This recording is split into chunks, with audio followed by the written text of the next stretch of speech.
Меседжі, що тут і зараз, завтра окупанти нападуть на Харків – це російська ІПСО. Представник ГУР Андрій Юсов зазначив, що такими чутками ворог намагається посіяти панічні настрої всередині країни. Сили оборони не фіксують формування ударних груп противника для повторних нападів на Україну. У воєнній розвідці також додають, що крім ІПСО щодо намірів Путіна захопити Харків, ворог використовує інші теми для дестабілізації внутрішньої ситуації в Україні. Наприклад, білоруську тему. А в СБУ додали, що Росія запускає тисячі ІПСО ще для дискредитації топ-посадовців та ЗСУ. Нині військове керівництво України розробляє різні плани протидії ворогу. СБУ затримала ще одного крота в ЗСУ, який наводив російські ракети по позиціях Сил оборони на Донеччині. Фігурантом виявився контрактник однієї з бойових бригад Сил оборони, що дислокується на території Східного регіону. Передусім, окупантів цікавили геолокації найбільшого зосередження особового складу та розташування важкого озброєння ЗСУ, зокрема танків та ствольної артилерії.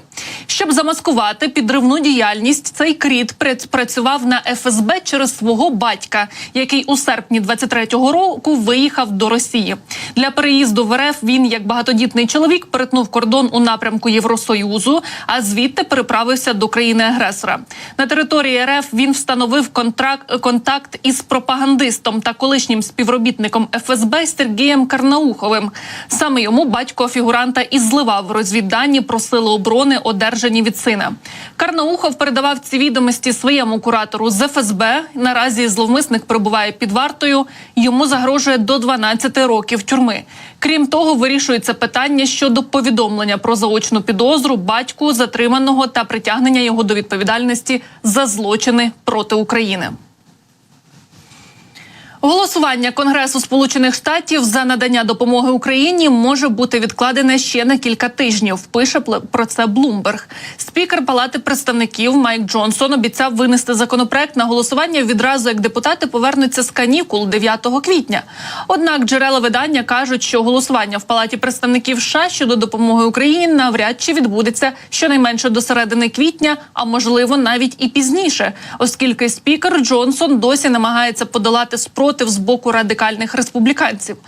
Його команда поки не поділилася якимось детальним планом пакету допомоги з республіканцями і, схоже, не визначилася з тим, яких поступок вони вимагатимуть від Байдена, тому й підтримки голосування наступного тижня не буде.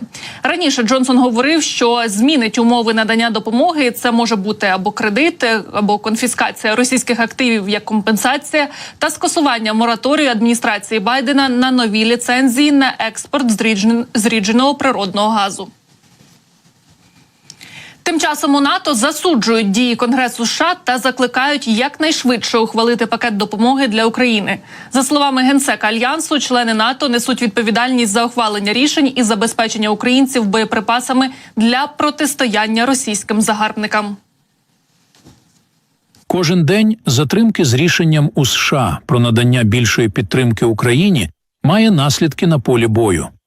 Це одна з причин, чому українцям зараз доводиться нормувати боєприпаси і чому вони намагаються не відставати від росіян, які зараз здатні перевершити їх, маючи більше зброї і більше боєприпасів, ніж в українців.